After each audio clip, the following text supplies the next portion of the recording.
Vital news just coming in. The Defence Minister Rajnath Singh is to be briefed by the Air Force officials today on findings of a report into the CDS General Bipin Rawat's helicopter crash. A tri-services inquiry had been ordered into the chopper crash in Tamil Nadu's Nilgiri Hills on the 8th of December that unfortunately had taken the life of General Rawat, his wife and 11 other armed forces personnel. Let's go across on the phone line to our senior executive editor Abhishek Kapoor, who now joins me. Good morning, Abhishek. We understand that this inquiry that was of course led by Air Marshal Manvendra Singh will perhaps be meeting the Defence Minister today and briefing him. Well, yes.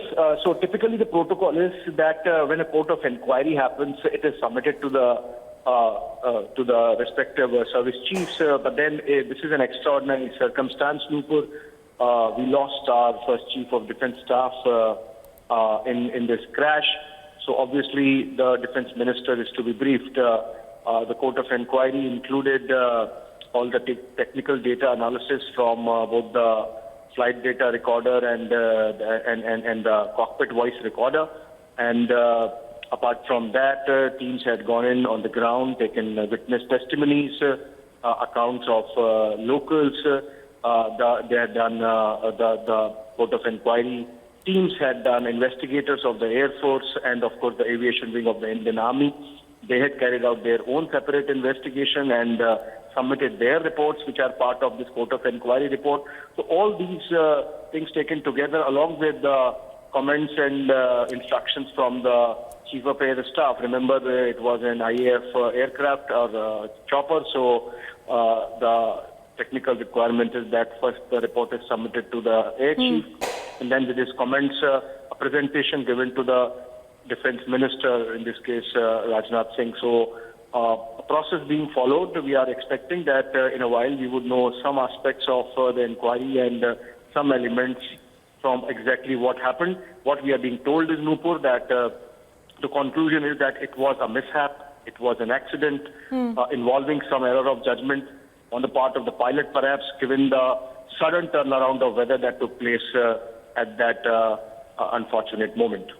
But as you're pointing out, Abhishek, not to, essentially conjecture on what could the contents of the report be, we understand that there was a very detailed process that was followed in this inquiry. Both the flight, the black boxes, one of course is the flight recorder, and the other one as well were analyzed, and there were eyewitness accounts also which were taken in to play.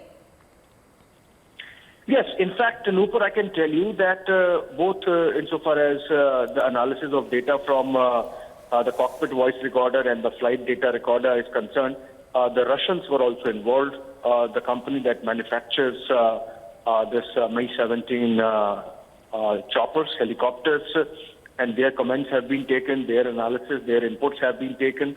Remember, the flight data recorder essentially contains the altitude, data like altitude, speed, or the longitude, latitude, and wind speed at that time.